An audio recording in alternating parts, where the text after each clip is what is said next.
सभी भक्तों को राधे राधे। भक्ति मार्ग के नए वीडियो में आपका स्वागत है। भक्ति भाव के वीडियो देखने के लिए हमारे इस चैनल को सब्सक्राइब, लाइक, कमेंट्स करने का आग्रह है। आइए चलते हैं, सुनते हैं कथा व्यास श्री सत्यम कृष्ण ठाकुर जी महाराज जी से श्रीमद् भागवत कथा के मार्मिक अंश। प्राणी मात्र का कल्याण यदि चाहते हो, उसके लिए तुम्हें भगवान की शरणागति ग्रहण करनी पड़ेगी। तो बोले अब हमको यह समझ में नहीं आता कि हम किस भगवान की शरणागति ग्रहण करें, किस भगवान की शरणागति ग्रहण करें। कोई कहता है कि हनुमान जी की पूजा करो, कोई कहता है शिव जी की पूजा करो, कोई कहता है कि वीर पैगंबरों की पूजा करो। हमें कुछ समझ में नहीं आता। तो व्यास जी ने कहा कि यह कोई नहीं कहता, यह तुम कहते हो, तुम्हारी कामनाएं कहती हैं, तुम्हारी कामनाएं ऐसा कहती हैं कि इसकी उसकी पूजा करो। बोले ना हनुमान में कोई अंतर है, ना शिव में कोई अंतर है, ना दुर्गा में कोई अंतर है।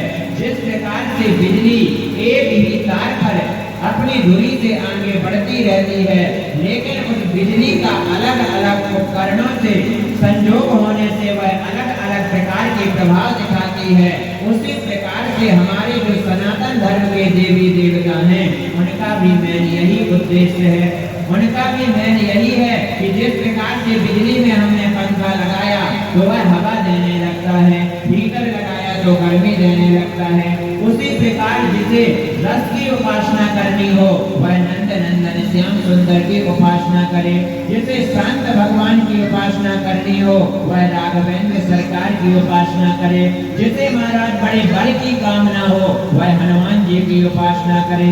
और कहते हैं जिसे रूप की कामना हो उसे उर्वशी की उपासना करनी चाहिए, जिसे अन्न की कामना हो उसे अन्नपूर्णा की उपासना करनी चाहिए। अंत में कह दिया अकामा सर्व कामो वा मोक्ष कामा उदारदी, जिसे किसी भी प्रकार की कोई उपासना, किसी भी प्रकार की कोई कामना नहीं है, उसे श्री जुगल किशोर भगवान की उपासना करनी चाहिए, उसे नंद नंदन श्याम सुंदर भगवान की उपासना करनी चाहिए। बोले क्यों? बोले इनका वचन है कि अनन्याश्चिन्तयन्तो मां ये जना पर्युपासते, जो अन्य सभी का चिंतन छोड़कर मेरी शरणागति ग्रहण करता है, मैं उसे सभी भयों से सदा सदा के लिए मुक्त कर देता हूँ। परीक्षा तो ठोक बजाकर खूब लेता हूँ, लेकिन उसे भय मुक्त कर देता हूँ। इसीलिए उसे भगवान श्याम सुंदर की उपासना करनी चाहिए। बोले ठीक है महाराज, यह तो हमारी बात समझ में आ गई, लेकिन जो यह आप हमें भागवत सुना रहे हैं, जो आप यह हमें भागवत की कथा सुना रहे हैं, यह भागवत की रचना कैसे हुई, इसे किसने इसकी रचना की? तो कहने लगे कि एक बार जो वेद व्यास जी महाराज हैं वह बड़े ही खिन्न मन से बैठे हुए थे। अब उन्होंने मन में विचार किया कि मैंने अभी तक जीवों के कल्याण के लिए कुछ नहीं किया है, जीवों के कल्याण के लिए कुछ नहीं किया है। तो उन्होंने क्या किया? तो कहते हैं एक वेद का उसके 4 भाग कर दिए, ऋग्वेद, यजुर्वेद, सामवेद और अथर्ववेद, लेकिन फिर भी मन को शांति नहीं मिली। उसके बाद उन्होंने क्या किया? कहते हैं तुरंत उन्होंने एक एक पुराण लिखना प्रारंभ किया, एक एक करके 17 पुराण लिख डाले, 1 लाख श्लोकों का महाभारत लिख डाला, लेकिन उसके बाद भी उनको शांति नहीं मिली।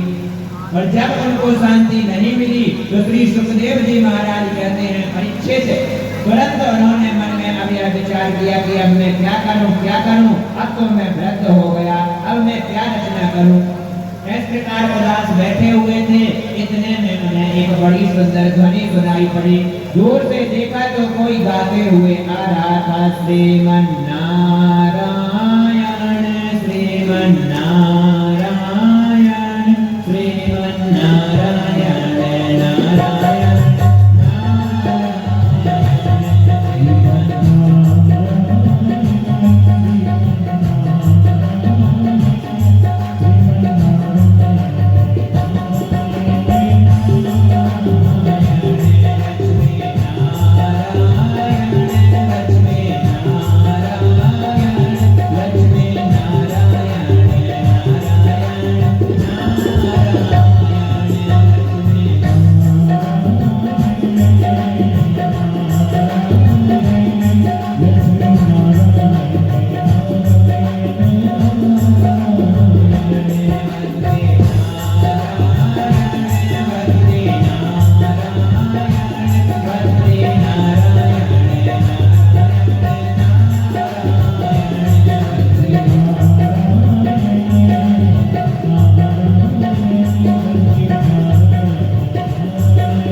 तो देखा पास में देव ऋषि नारद खड़े थे।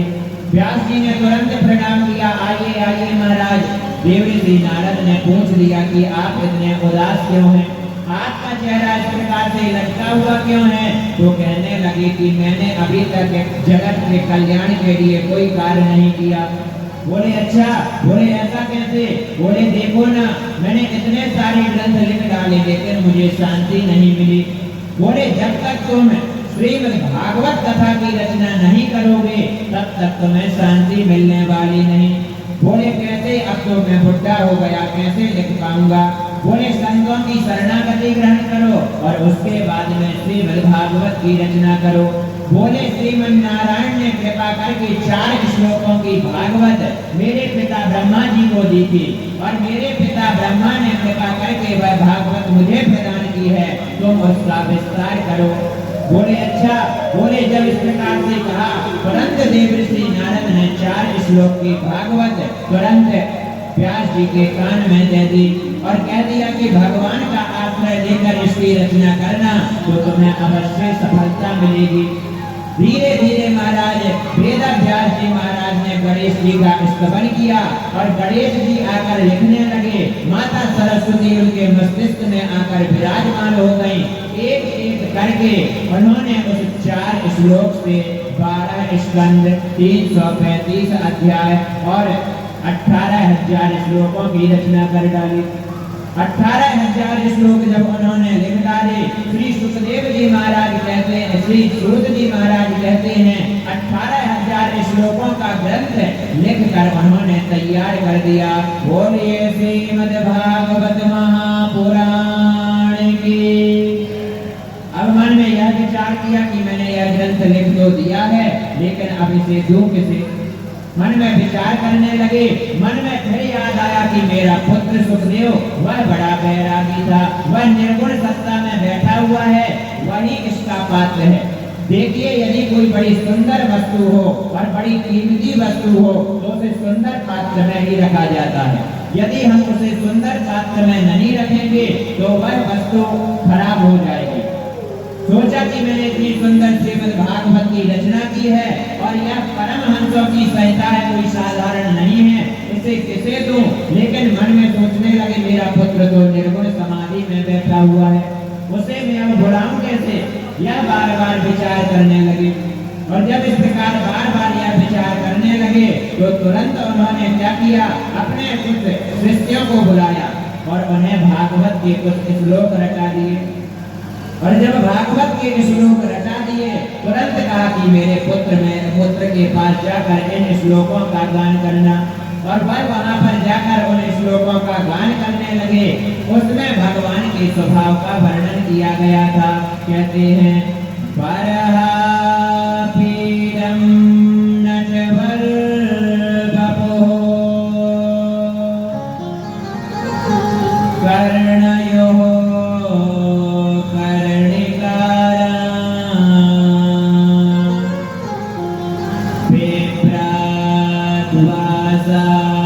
कनक कपितम वैजयन्ते